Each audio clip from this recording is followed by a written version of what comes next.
Hi, I'm Mike Rogers. When a lot of people think about sales and residential contracting, they think about how to close or tricks you can use at the kitchen table. But really, effective sales starts much earlier than that.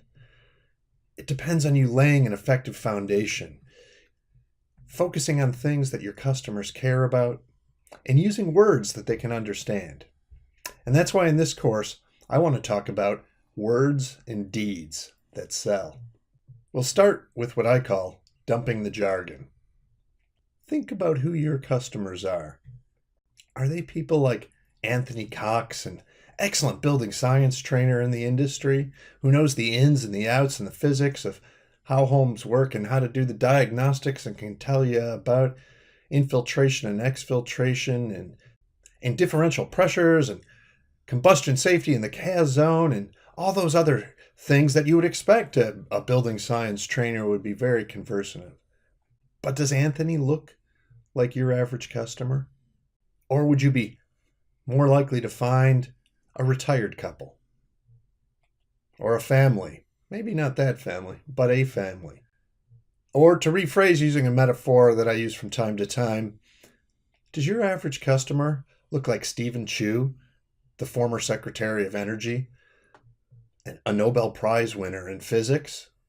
Or my mom?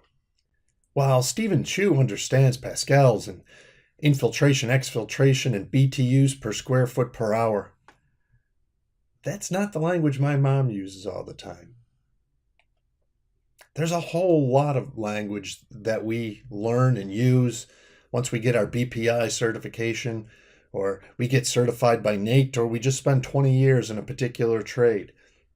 Things like the envelope or the enclosure, HVAC, BPI, certification, infiltration, exfiltration, blower doors.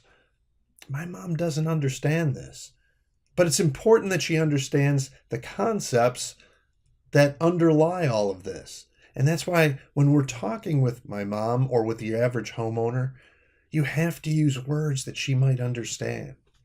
Now, sometimes that means you have to use extra words. You can't just say air leakage, but you have to explain what air leakage is. You might not talk in terms of CFM or even cubic feet per minute, but you might talk about balloons of air or basketballs of air or some other analogy that's going to help the average customer understand exactly the point you're trying to convey. This is hard stuff. In the takeaway here, the guiding principle, if you will, is put it in words that Mike's mom would understand.